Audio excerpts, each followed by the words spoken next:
Hello internets, Jesus loves you. My name's Cody, and this is the Christian News Show we do on Tuesdays and Thursdays with geeksundergrace.com. And first of all, happy 2016. Personally, I'm very excited. I think it's going to be a great year, especially since the first story we're going to talk about might be my favorite story of 2016. Already out the gate. We'll see. There might be better ones down the road, but this is amazing. So we're going to North Carolina. There is this church having a church service, and a man walks in with a gun in one hand and a clip in the other. And so Pastor Awesome Larry Wright, he's a 57-year-old ex-soldier, comes up to the man and he goes, "Hey, do you need something?" The gunman then says, I could actually use a little bit of prayer. So this pastor prays with the gunman and then asks him if he could take the gun and the bullets away. He then sits the man down in the front of the sanctuary, goes on with his sermon, which is about senseless violence, and then does an altar call, to which the gunman then stood up and gave his life to Christ. So to recap, gunman walks into a church with every intention to shoot the place up, sits down, listens to a sermon, and ends up getting saved. And that is what Jesus is all about. It's just stuff like this that makes me glad to be a part of all of it, a part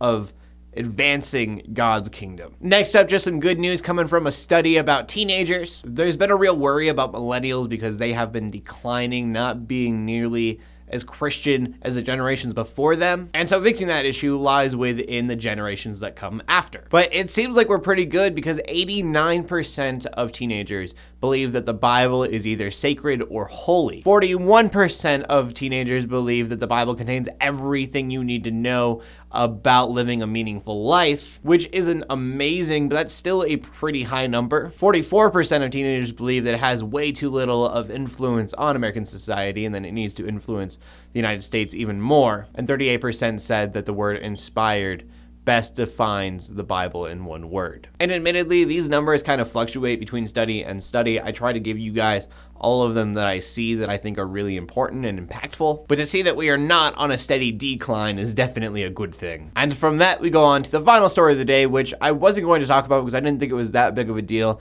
until I really thought about it. So we go to Nigeria. There is this businessman who built what he claims to be the biggest statue of Jesus in the entire African continent. It's made of marble, weighs 40 tons, and is 30 feet tall. And at first, I just kind of thought, it's a statue. It's not really that big of a deal. I really don't like religious statues that much because I always worry of people worshiping the statue instead of the actual being. Not like imminently, but just kind of in general, I'm not super enthused by them for any particular reason. But I started thinking about the location of the statue, and I think that's where the importance lies. It's in Nigeria, where they have Boko Haram trying to destroy Christianity. And I'm sure there have been many times that Boko Haram has felt victorious and that they are wiping out Christianity, and then you get this 30-foot statue of Jesus staring back at you to remind Boko Haram that no matter what you do, Christians will not fall. Our God is for us, and therefore nothing will stop us. And when you start to forget that,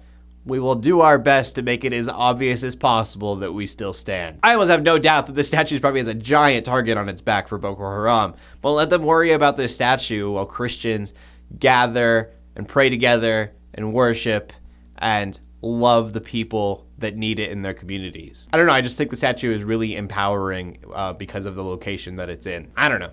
When you tear us down, we get stronger. It's our weakest places that we go and put churches out. Question of the day, do you think that the statue is empowering, as I obviously do, or do you think that it's a waste of money? Because I could see the other side of this being that as well. This money could have been put towards communities. Instead, they built a giant marble statue. I want to know what you guys have to say about that, because I could definitely see an argument against it. So please leave your comment in the comment section down below with your answer. Make sure you check out geeksundergrace.com for more geeky content. My name is Cody Armour, bring you Christian news in a not so boring kind of way every Tuesday and Thursday. In closing, let the haters hate, let the Christians pray, and to everybody like to subscribe, I will see you later, and God bless.